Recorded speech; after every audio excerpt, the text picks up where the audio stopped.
Good morning, I am Prarambha Dahal. Let's begin with the main stories. Finance Minister Yuvraj Kantipur presents the first federal budget of over 1,315 billion rupees. Government aims to a 10 and 8% economic growth in the upcoming fiscal year. Budget draws mixed reaction from the opposition and business sector. Opposition turns the budget to ambitious. Business sector praises efforts initiating investment environment. Storms and lightning strikes across several states in India kill at least 54 people since Monday. Freak weather takes the death toll this month to around 290. And Province 2 registers 67 runs victory over Province 4. Province 3 chalks out a narrow 3 wickets win over Province 6 in the Prime Minister's Cup one-day cricket tournament. Let us now begin with some latest national political updates.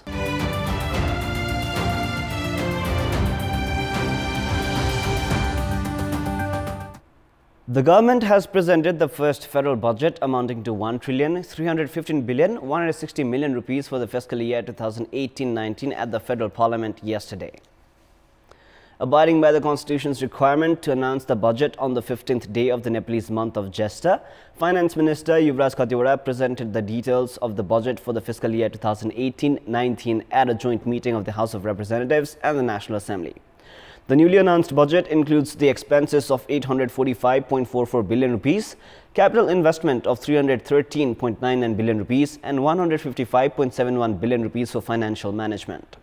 The government expects to collect a revenue of 831.31 billion rupees while seeking 58.81 billion rupees from international grant and 172 billion rupees as internal loan. With the current budget plans, the government intends to a 10 and 8% economic growth in the upcoming fiscal year. The budget announced yesterday has received a mixed reaction from the opposition parties and business sector. Sherbahadur Deuba, president of the main opposition Nepali Congress, viewed that the budget was too ambitious and could not be implemented. Likewise, coordinator of the Naya Shakti Party and former Prime Minister Baburam Bhattacharya opined that the budget was irrelevant from the point of view of federalism.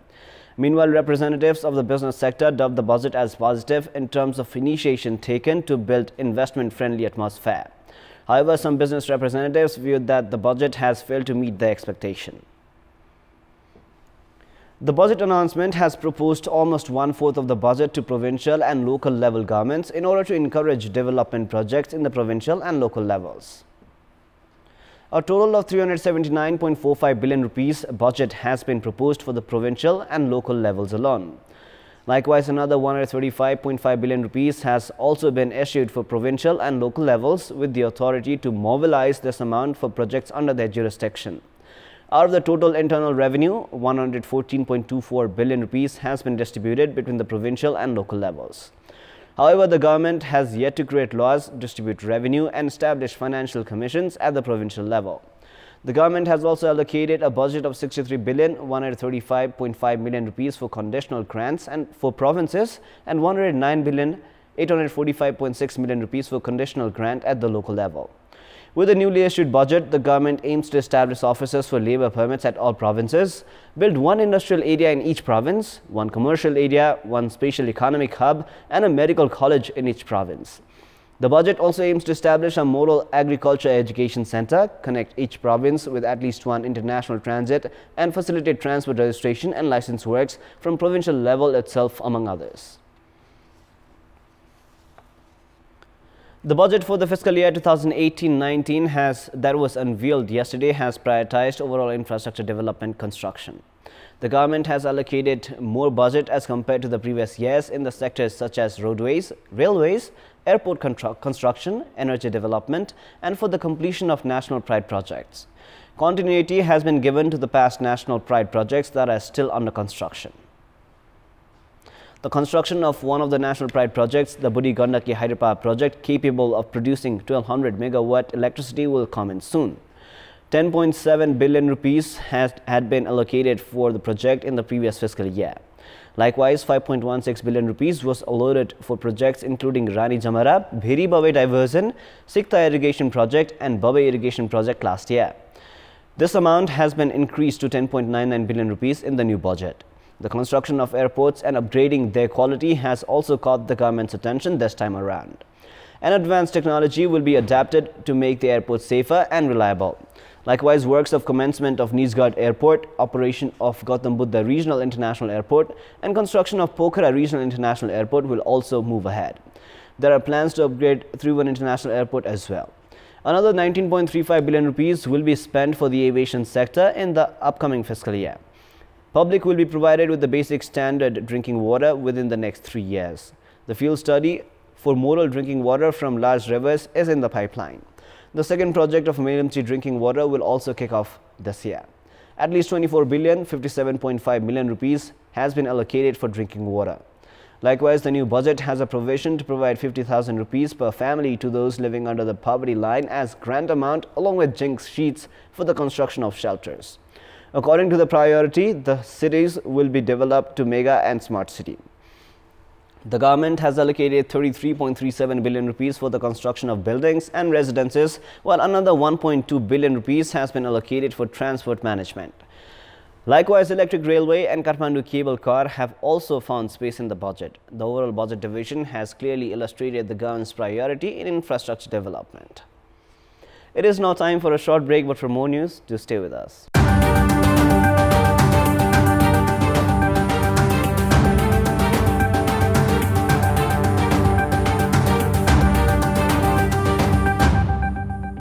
Yesterday, we asked the politicians, entrepreneurs and experts what they thought about the budget announcement. Let us now take a look at what they had to say.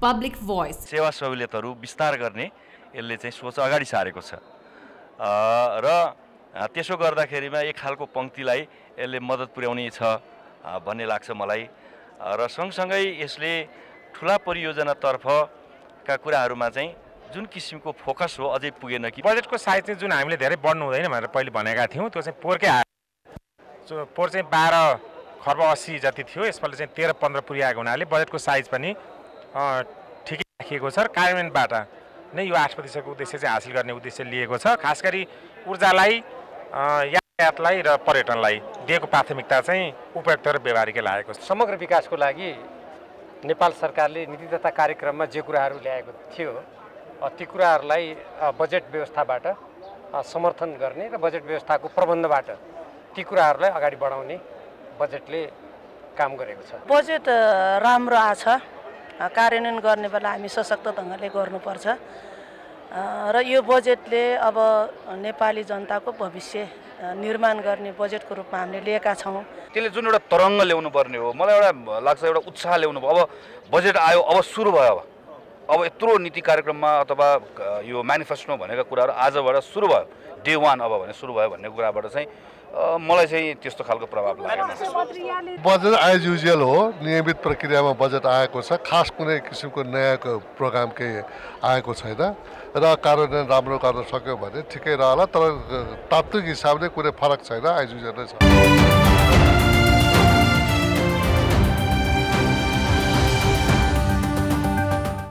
The government has given general amnesty to murder convict and former lawmaker of the erstwhile CPN Maoist Center, Balkrishna Dhungal, on the occasion of Republic Day. Dhungal has been released at a time when the writ filed at the Supreme Court against the release was in process. Saying that Dhungal has been released, the Supreme decided not to go against the government decision. The Supreme Court had ordered life sentence to Dhungal in connection to the murder of Ujjan Kumar Shrestha and Umesh Shrestha during the insurgency period. The president had recommended his release, reasoning good behavior and stating that he had already spent 40% of his jail term. The law experts, meanwhile, have said the general amnesty is against legal practice as the release has been announced at a time when the hearing is still ongoing. Prior to this, Dhungal lived a free life even years after the murder, enjoying political cover. The Central Investigation Bureau of Police had arrested him in mid-November last year. The writ applicants have raised questions over his behavior, saying he had disrespected the court's decision and eventually the rule of law. Dhungal, who reached the party office of Nepal Communist Party as soon as he was released, said that he was not given justice by the judiciary. The Supreme Court yesterday refused to issue an interim order to the writ that demanded to keep Dhungal in jail and to scrap the government's decision to hand him general amnesty.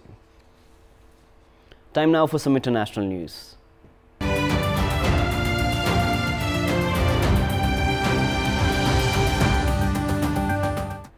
Storms and lightning strikes across several states in India have killed at least 54 people since Monday, disaster management officials said on Tuesday, taking the toll from freak weather this month to around 290. Lightning, which is associated with thunderstorms, accounted for 2,641 deaths in 2015, about one-fourth of total deaths in India due to natural disasters that year, according to the latest National Crime Records Bureau report on accidental deaths. In three major thunderstorms and lightning strikes reported on May 4, May 16 and May 28, mostly in northwestern India, the combined death toll was 290. Of these, 54 deaths were reported in the past 24 hours, 17 from Uttar Pradesh, 19 from Bihar, 12 from Jharkhand and 2 from West Bengal, while 4 from Madhya Pradesh. We've got more news coming up, but right now it is time for yet another short break.